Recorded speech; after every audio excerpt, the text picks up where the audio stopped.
a modern myth, or physical reality?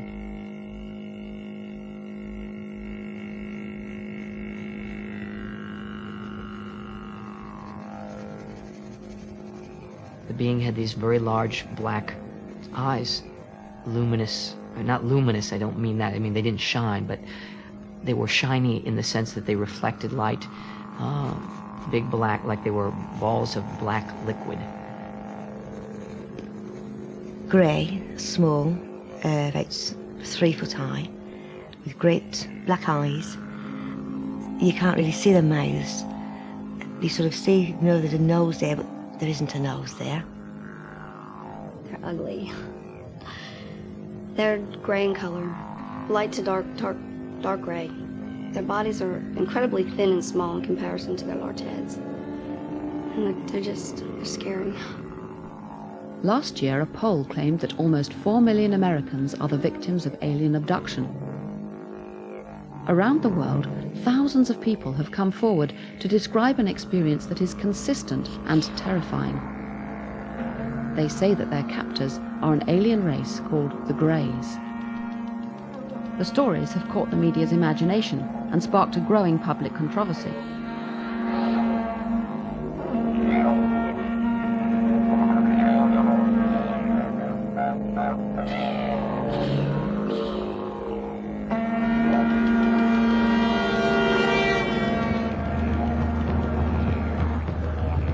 I went to the States to investigate the poll and alien abductions.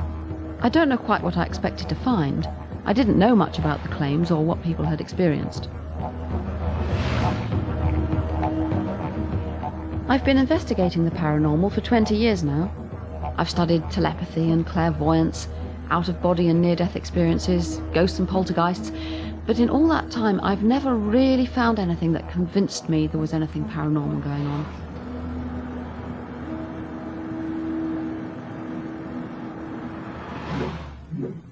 I was laying there, and just before I'd fallen asleep, off to the right-hand side of me, off to the edge of my bed, was a little white, it was a very bright white flash of light that went off. And then we proceed, almost always, to go into the light, and the light kind of acts as a source of energy to take us to that crowd. And I saw 3 beings walking out of the field towards me. They were very frightening. They were kind of walking in lockstep. They were small gray creatures wearing like blue cloaks or robes. At that point, something caught my attention on the other side of the field, and I turned and I saw another being, which when I made eye contact with it, all the fear went away immediately. It was the most intense emotions that I've ever felt at any time in my life. No big speeches, hi, we're here to save you, or, you know, what, take me to your leader, or anything like that at all. It was just very rudimentary kind of thing you'd say to an animal at a veterinarian's. Don't worry, we're not going to hurt you. This will only take a little while. Relax, this is going to be over soon.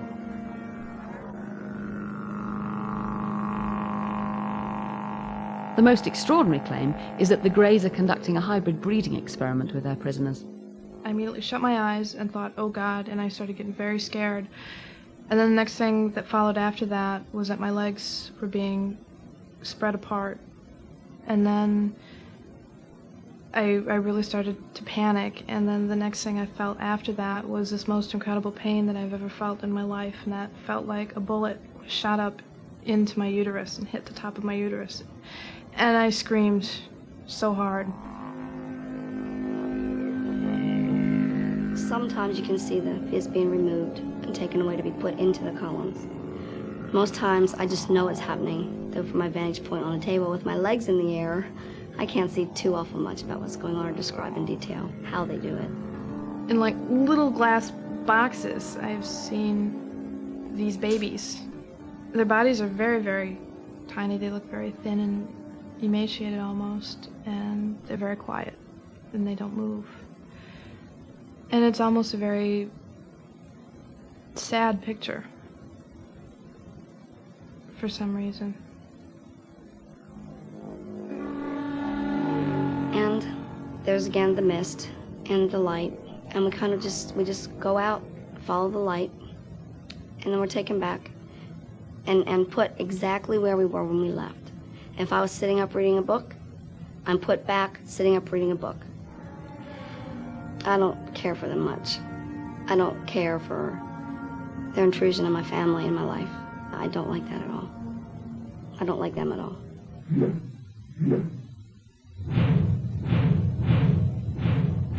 I suppose from the outset, three possible explanations present themselves. One, that people are just making it up, it's some kind of invention or hoax.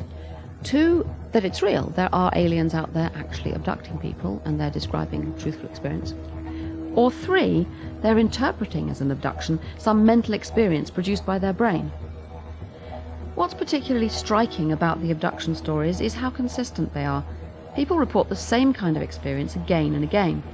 Now, this could be because they've all met the same kind of alien, or it could be because similar things are going on in their brains.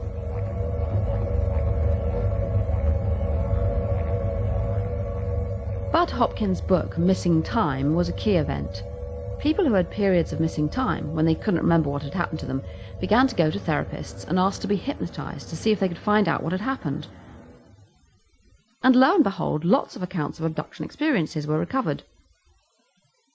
Bud is one of the designers of the poll that made those extraordinary claims about nearly 4 million Americans being abductees. He's come across abductees from all walks of life. I have worked now with, I've had 7 psychiatrists come to me because of their own personal abduction experiences. I've had probably 10 or 12 police officers. I had a full colonel in the Army recently. I had a NASA scientist. I've had people who are prominent in show business and in just plain folk, children, adults, and so forth. People from all racial, ethnic backgrounds, virtually a cross-section. And these people are all very frightened, traumatized, confused, wondering, am I crazy? What's the matter? Can this be real? Hoping it isn't real. And there doesn't seem to be any particular pattern to the reason these people have been selected. How many people are we talking about altogether? Well, I have worked myself in total numbers with probably 450 or so abductees. That's in depth with these people over the years.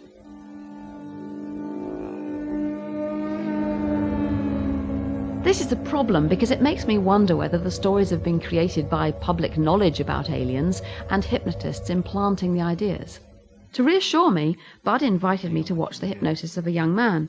It was his first session. I want you to take... Mark had come to him quite nervous. He'd had some experiences when he was a teenager, when he was asleep in bed, and he couldn't really remember what had happened. I think Mark was hoping that when he came to Bud, the hypnosis would bring back memories and perhaps help him to cope with it. Maybe it's just a vague sense, whether it's a big, stocky person or a medium-sized person, whether it's a child, whether it's a man or a woman, you might get some sense. So After 30 minutes of careful and gentle questions, Mark identified his tormentors. 2, you're about to open your eyelids just a tiny bit and look. 3, closing your eyelids. Yeah, it looks like one of them. What do you mean, one of them? In gray. So what do you think's going on? You're implying all the time this is real. The person actually went out there. Something actually came physically into the room, into the world. What do you think's really going on? Yeah, well, I'm not saying that happens in every single case that comes our way. We reject some cases, and some cases seem to be cloudy. But in the cases that check out, which is the vast majority, there seems to be some kind of non-human intelligence which is interacting with us and which possesses some kind of technological equipment which is way advanced over ours. We do not know, ultimately, what this will mean. We have had 2 basic science fiction myths about ultimate contact with another kind of intelligence. Either they're going to be body snatchers, invaders from Mars, come to do us in, or they're going to be these wonderfully benign, helpful people here to help you with the ozone layer. We have gotten no evidence whatsoever that either of those 2 explanations fits. What does seem to fit is that whoever they are here for their purposes with their agenda. And they are trying to do this, it would seem, with a minimum of disruption of the lives of the people who are the involuntary specimen that they're dealing with. Some people have more than one experience. They have multiple abductions. This often starts when they're very young, in early childhood. They can get taken by the aliens many, many times. I've had pretty regular visits. They used to be very sporadic and maybe once or twice a year. And about the 1989-90 time frame, they got to be more regular. Mary's bedroom walls are covered with drawings of the Greys. Have these helped create vivid dreams? I don't believe that the experience of having an interaction with these extraterrestrial beings and dream state is anything similar at all. In the dream state, it's really more of sort of a constant flow, and the state of consciousness when you're awake is quite vivid to people, and they definitely know what they're perceiving and what they're seeing and what they're hearing. And when you interact with these beings, you know what you're seeing, you know what you're hearing, and it just there's no way that you can confuse the two.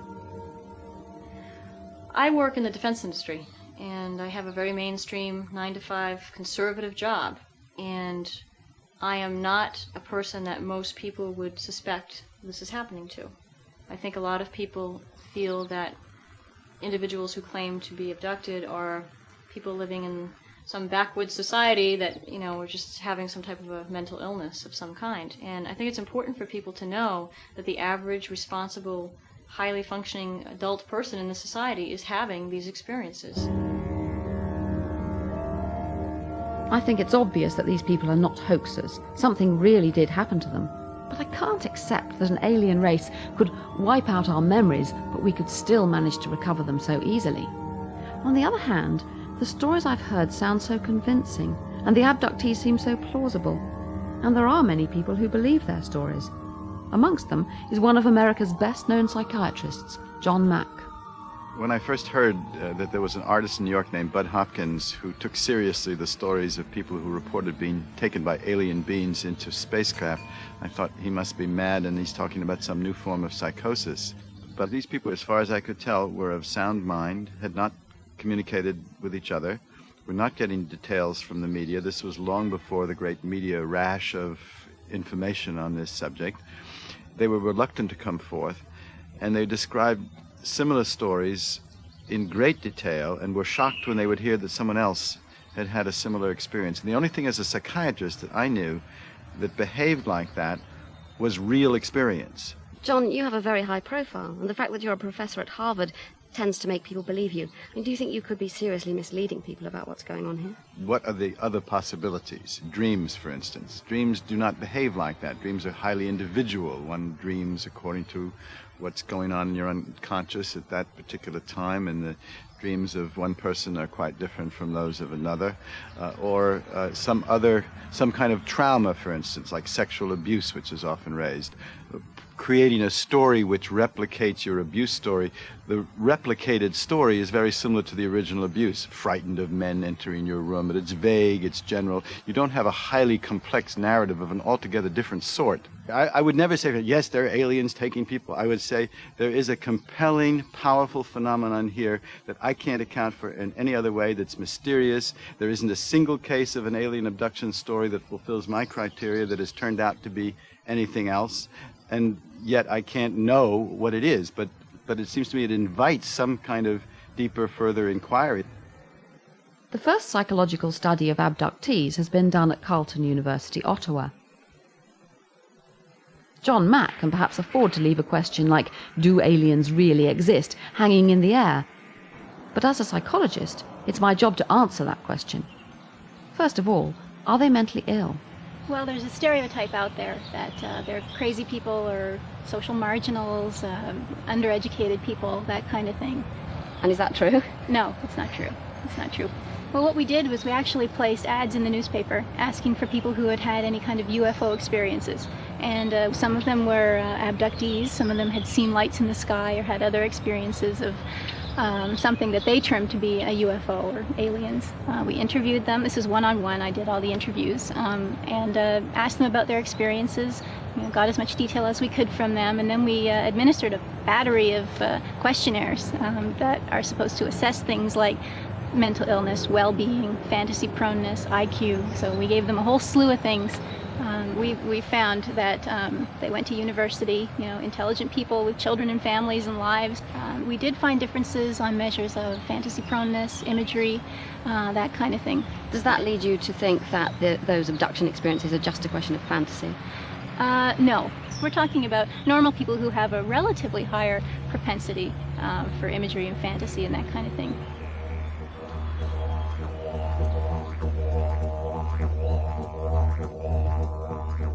So, these people are not mad, and they're not just inventing a fantasy. But perhaps if something strange happens in their brain, they might be more able to invent a vivid story than the rest of us would. There's been a lot of criticism of researchers like Bud Hopkins and John Mack on the grounds that they could be implanting the stories in the abductees as false memories. It's quite possible by hypnotizing somebody, or even just by relaxing them or asking them the same question again and again, to get them to invent a story as though it was something from the past. And then, after that, they'll remember it as vividly as they remember things that really did happen. I showed Mark's tape to an expert on false memory syndrome. I still feel scared. Well, what do you think of this hypnotic technique being used here? But you just have to be so careful with hypnosis because it is a sort of chameleon. It has this nasty habit of people giving you, if you like, what they perceive you want.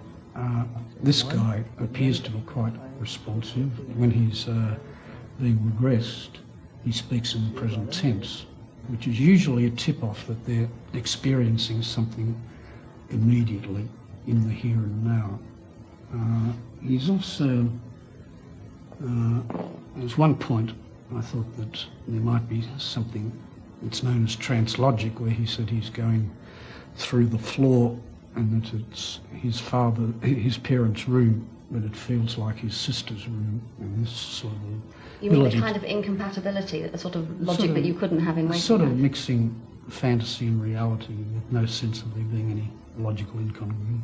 You see the walls in the bed there? I see the walls in the bed, but I feel higher now than that. I feel like, I must feel like I've gone through the ceiling. Mm-hmm.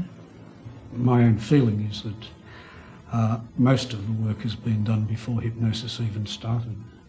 Bud helped to design this questionnaire, which is meant to identify the people who may be abductees. He's also trying to warn them that there are some dangers that lie ahead in being hypnotized, in revealing an abduction in their past. Well, the questionnaire is a quite interesting one. For one thing, it has a number of items on it about the paranormal. Have you ever had a religious vision? Have you ever seen or sensed the presence of a ghost? Has a deceased relative or friend ever visited you home in the night? We know that there is a quite reasonably robust correlation between belief in the paranormal and the ability to be hypnotised. Having filled out the questionnaire, now I give them some preparation as to what to expect. And they're told, well, the UFO is very scary, and further, hypnosis is a very scary experience. But isn't that just a sort of kind warning so that they will not go into it unprepared? Well, it seems to be emphasising it a little bit more than we ordinarily do. Well, certainly. In fact, it says here, you may finally come to see yourself correctly as a much stronger person than before and as a survivor. So he's sort of setting it up that only brave bungee jumpers do hypnosis. And you mean if you're not prepared to go through with it? Well, it means you're a wimp.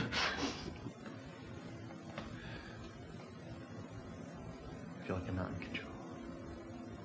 Don't most of us believe that we can really tell the difference between our memories and our imagination? I guess most of us believe it, but in fact it's not necessarily what happens.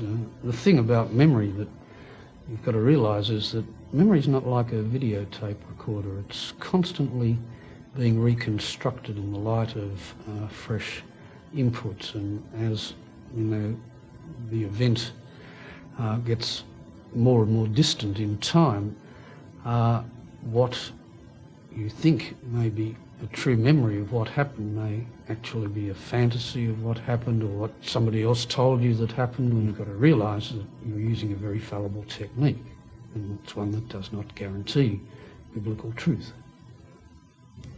We're going to go back. This is a very good example of how simple it is to create false memories. You only have to relax someone, and if they have the right expectations, it's very easy for them to invent all sorts of vivid experiences, especially if they're the sort of person who has good imagery in the first place. All kinds of paranormal experiences can be created. Marianne is not an abductee. She's being regressed to a previous incarnation, a prior life. Getting younger and younger. 2, 1, and 0. I didn't do very much. In fact, it's even more interesting in Marianne's case because she doesn't have this prior belief in the reality of prior life. It would be even easier with someone who comes in with a positive belief. In her case, I only know that she's a high hypnotizable subject, that she has very good imagery ability. She's able to become very much absorbed into the internal images that she creates. So I just give her the occasion to do so. I was falling. You were falling? I fell off a tree. You fell off a tree? Are you okay? Yeah, but it scared the heck out of me. At first, when he mentioned that we were going back in time, everything goes kind of blank. Anyway, for me, it went kind of blank. And then it was like I was traveling very, very fast, like a small bullet. And how old are you? About 8. What's your name? Clifford. Clifford. Well, I was an 8-year-old boy, and I felt I was a bad little boy. And just at the moment when Jean-Roch said, okay, we're going to come back, I was starting to feel a little nauseated, and I think I was on my way to mischief. I don't know why. It was just a feeling that I had. And tell me, this may be a difficult question for a little boy of 8, but do you know what year it is? 1750-something. Okay. The memory that I have of this past life is just as vivid as my other memories, just as real. And I would even say, well, because it's fresh right now, it's very, very intense. There are many similarities between whether you're talking about ritual sexual abuse, creation, past life regressions like we did, or even extraterrestrial abductions and kidnappings. All of these memories are reconstructed in the same way. Except if you can independently corroborate these memories, there are no way to differentiate them. If you take the case, for example, of a E.T. kidnapping, well, usually a person will come in with one experience that surprised them. And then they will be hypnotized, and slowly and gradually, over repetitive testing and recalls, the memory will take shape, and it will become more detailed, and will also take reality value. It's the same thing that we just did here. If I was to re-hypnotize Marianne repetitively, going back to the same life, then she would start having a much larger history, richer history of that life. And it would, for her then, be even more difficult to differentiate between reality and fiction. Where are you? I'm in the countryside. Studies show very clearly that what hypnosis does is that it increases productivity. It makes you talk more, but most of it's error. Hypnosis is the biggest red herring in this one could possibly imagine. Even more important than that is the fact that we have hundreds of abduction accounts remembered without hypnosis. Hypnosis is only useful to help flesh things out, and everybody remembers pieces of the experiences to begin with at the minimum. But I have numerous cases where people remember the whole thing from beginning to end without hypnosis. This is not heavy evidence of anything. This was really for him. This was for him to kind of ventilate some experiences he was having. The cases that have a lot of weight as evidence are ones in which there are other witnesses or physical marks. There's all kinds of physical sequelae which accompany the experience. I have always gone to cases where there was more physical evidence and more witnesses. I think that's the point. If one case or 10 cases are valid because of the number of witnesses, the number of physical evidence, the numbers of points of view that are involved in it, and those are valid, then a case like this can very easily be valid too, even though it doesn't have that weight of evidence. The trouble with the scars is that they could have come about in any way. They are interesting, but I couldn't say that they were done by aliens. and nor can any doctor.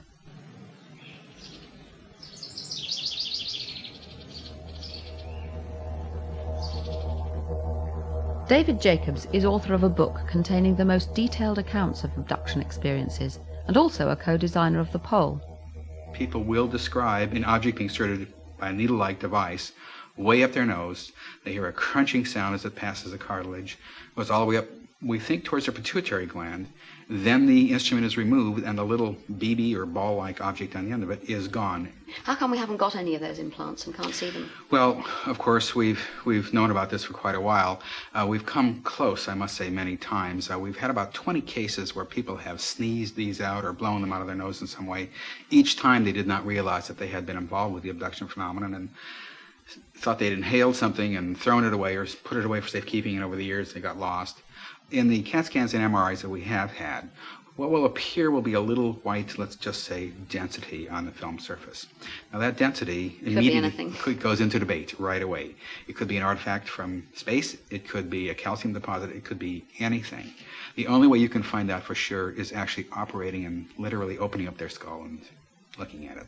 White spots on scans are not exceptionally rare. They're seen in many clinical cases. We do have other forms of physical evidence. One of the things that I first noticed years ago was that people were returning from these events with unusual stains on their clothes that seemed to make no sense. Stains on their underwear, on their night clothes, or whatever they were wearing to bed. We sort of know how they got these stains. Here are some of the stains. If you can see this here and this here.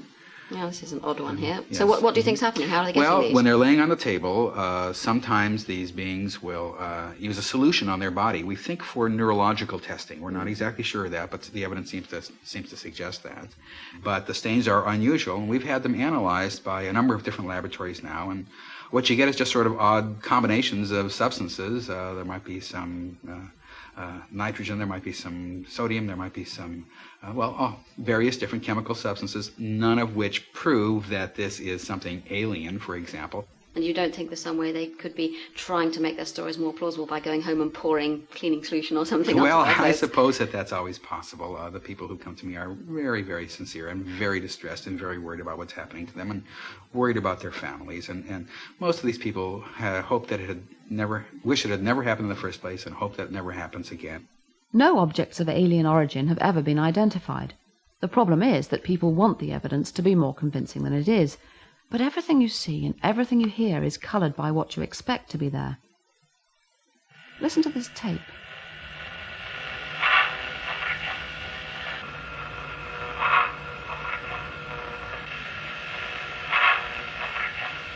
I tape record in my room every night. I've been doing it for about 2 years. You can hear 3 words, and the 3 words are, "Don't wake up."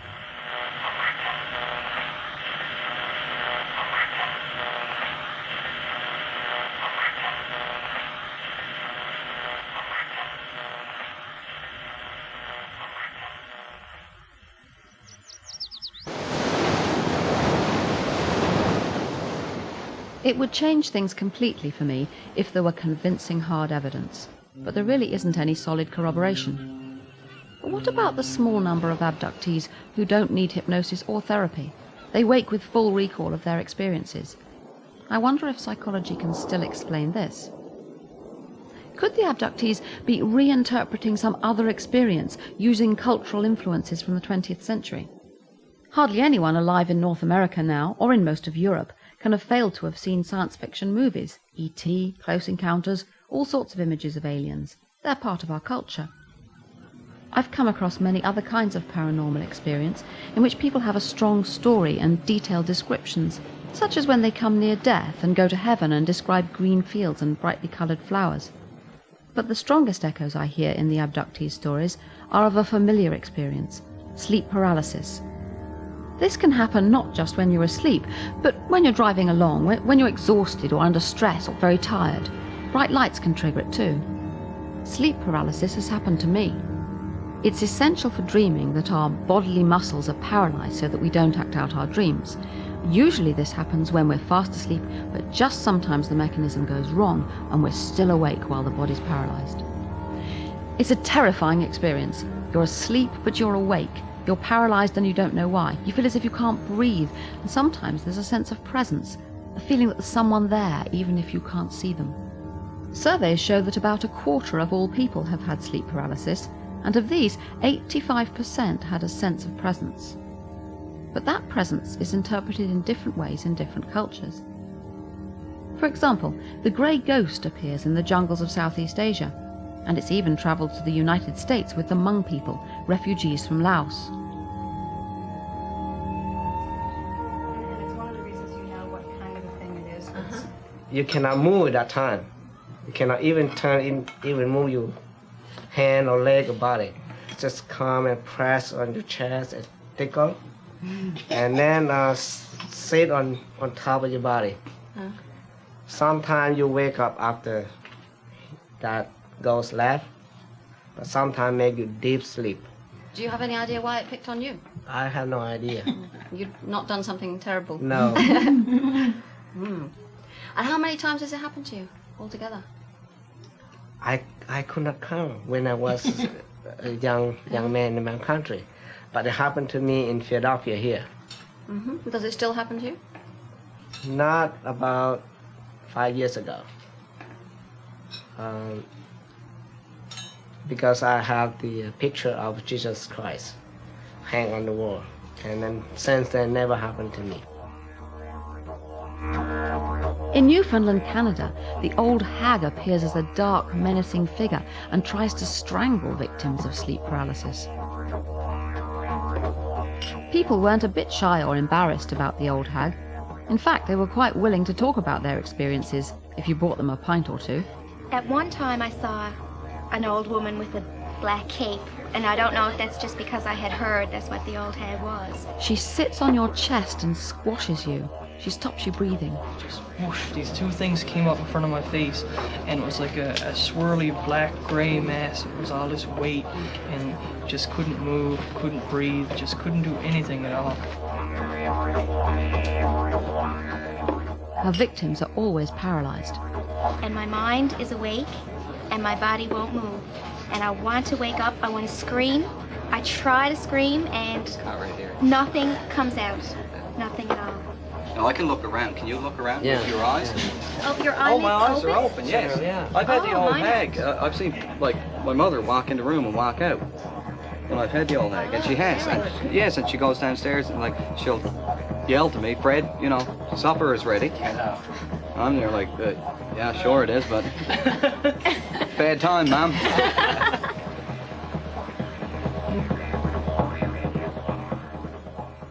So did the first psychological study find sleep paralysis under the technological gloss of alien abductions?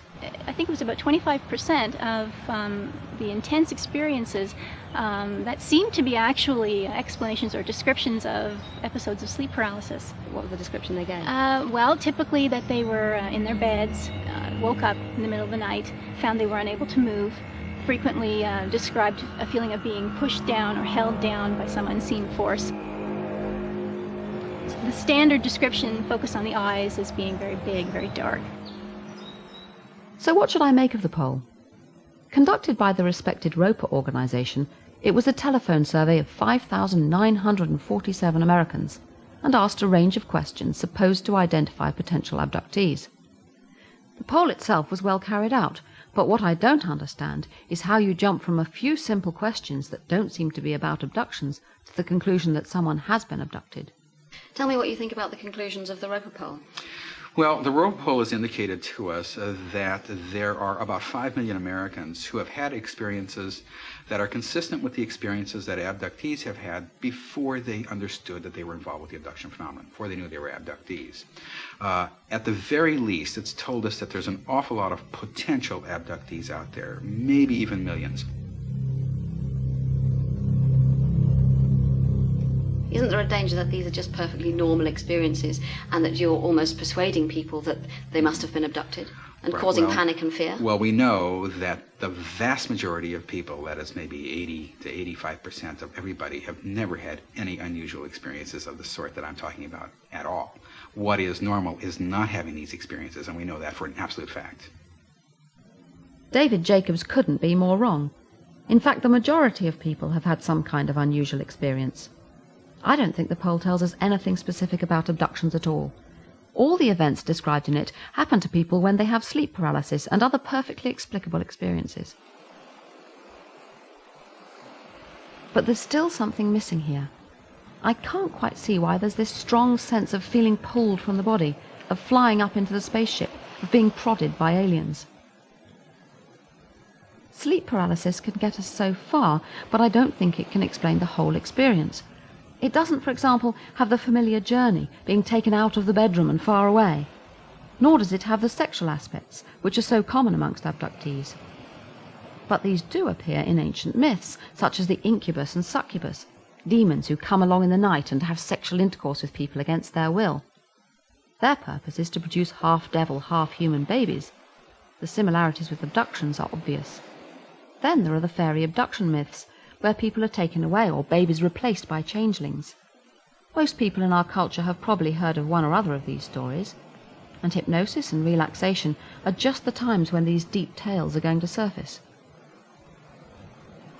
I suspect there's a common experience underlying these myths and alien abductions. Again, it's to be found in the brain. Actually, this is my son, Jolien, and I can use him to demonstrate what might be an explanation of abduction experiences. Here, either side of the head, are the temporal lobes of the brain. Well known because in temporal lobe epileptics, this is where the focus is of the problem that they have. But what's less well known is that everybody has a lot of activity going on in these parts of the brain, which can induce experiences of floating and flying, mystical experiences, and so on. All the time, most of the brain is active, but parts being used at any time are more active than others, and each part of the brain consists of lots of cells, millions of cells in fact, interconnected. Some are exciting other cells, some are inhibiting others. It's very easy to see that activity here can be producing hallucinations and strange experiences, which might account for abduction experiences.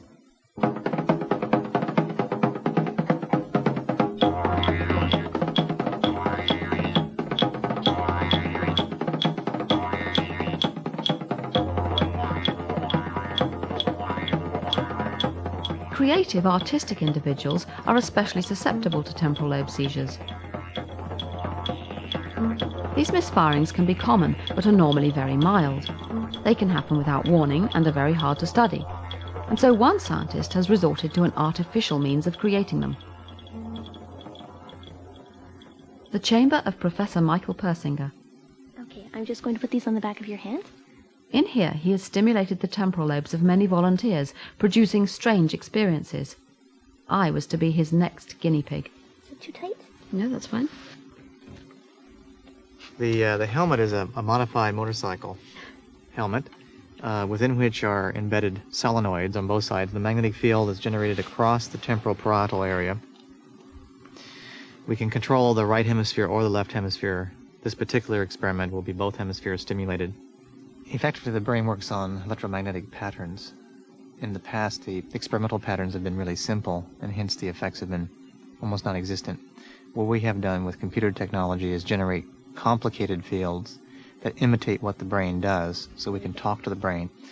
But effectively, we can generate patterns which imitate the basic sequences of the fundamental processes that have to do with memory, perception, and general experiences. Do you mean that you could, at least in principle with a system like this, give someone a precise kind of hallucination? Technically, it would be called a hallucination because you're directly stimulating the brain, as opposed to going through the traditional senses. We'd have to be very cautious, and one should always be cautious, because the minute you force the brain to do something, you risk the possibility of seizures. How's that? Is that comfortable? Yes, it's your, fine. Your ears aren't squished or anything? No. Okay.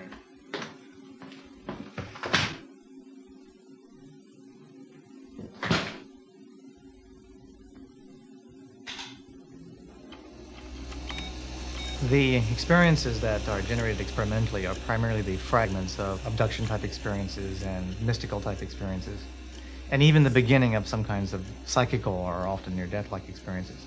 So pleasant vibrations, feeling being light, leaving the body, perhaps a sense of a presence. Also sensations that involve visual experiences, the feeling that it's a dream, but it's more intense than the dream. Very often the feelings of an altered reality, feeling that the self is detached from the body.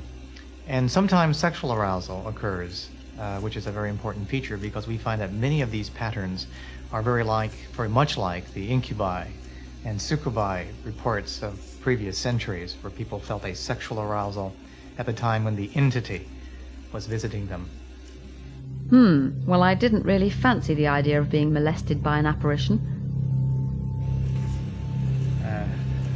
Okay, Dr. Blackmore, would you like to close your eyes and keep them closed, please?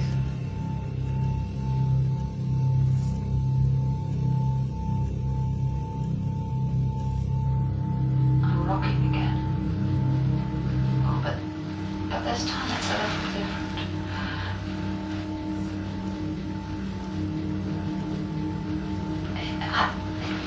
It's as though something's got hold of my left leg and my ankle. The whole of my left leg seems to be being stretched. Oh, this isn't very nice. Horrid. It's as though something's pulling me, but I can't see what it is doing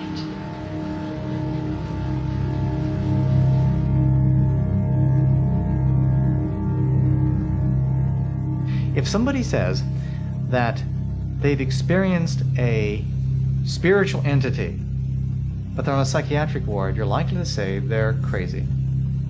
But if they have the exact experience and they're in a church pew, you're more likely to say it's real.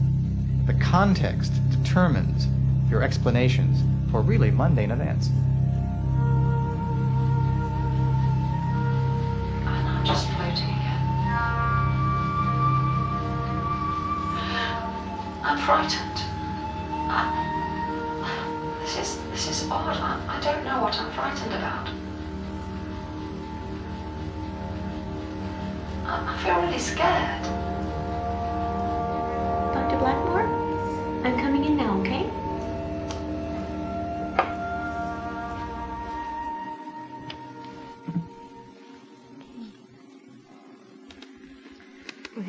Oh, it was much lighter. That was very interesting. In the first, or of course the time's a bit strange, but in the first few minutes I was sort of thinking, well, is anything happening? And ought I to say anything? And then suddenly, it was perfectly obvious this wasn't, as I've normally been in rooms like this, and had interesting visual images. It wasn't like that at all. Persinger has come across some curious alien abduction cases that he suspects were really episodes of temporal lobe seizure, those linked to glowing balls of light, UFOs. Our data indicate that for some of the more well-known cases, such as Travis Walton, and some of the classic ones where there was a ball of light, either directly observed or recalled or other people saw it, and the person came close to the ball of light and suddenly they had a seizure-like effect where they were knocked unconscious or they had tingling sensations, yes, that's a direct impact on the brain. And very often when these individuals woke up, which they often did after a few minutes, sometimes 2 or 3 days, not that they were asleep, but they were amnesic, they experienced or reported an abduction scenario. In the late 1960s, I became interested in why certain kinds of phenomena are left out of science. Luminous phenomena were one of them, called UFOs. And so I began to look at about 4,000 or 5,000 of these events.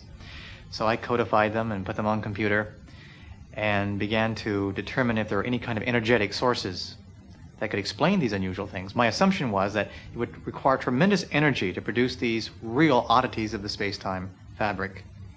Earthquakes was one candidate, at least the energy associated with earthquakes. And actually, I didn't do anything. I have to thank the computer, because when the analysis first came out, it became very clear that what were called luminous phenomena in the last century were highly correlated with earthquakes, and that these phenomena occurred weeks to months before earthquakes. When I applied the same formula to the contemporary setting, those phenomena were called UFOs, unidentified flying objects, most of them being luminous balls of light. Film shows the electrical discharges released when rock is crushed under pressure, an event likely to happen in the build-up to even minor earthquakes. Persinger suspects that these lights might also emit the electromagnetic waves that cause temporal lobe hallucinations.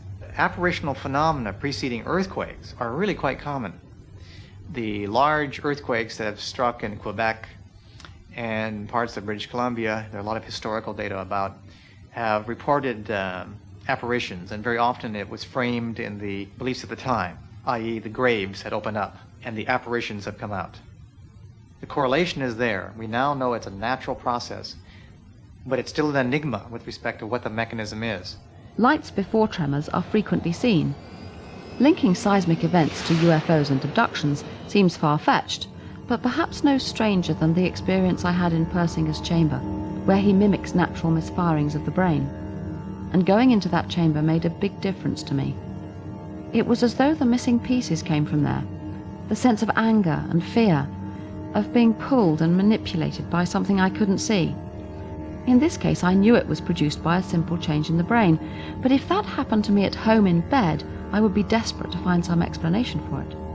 I can even imagine that if I'd heard of alien abductions, I might wonder whether I was an abductee and seek out a therapist to find out. And no matter how careful the hypnotist is not to cue you, if you're able and willing to provide lots of details, you will, and you'll then remember those as though the events really happened. I don't think I could dismiss completely the possibility that there are real aliens actually abducting people. It seems bizarre and odd, but I suppose it could be. Have 4 million Americans been abducted?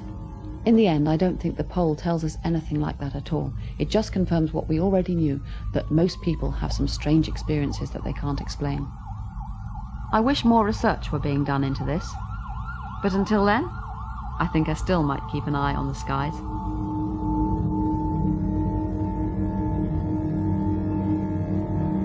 Right, I've got my alien invasion survival card. Look at the sky. That must be the moon. There's a cloud. Yes, got clouds. Oh, it'll even help me identify seagulls. But can I see a UFO? No. Can't see any UFOs yet. In case of abduction, remain where you are. Yes, I can manage that. Give or do whatever they ask. Forget everything that happens. Yes.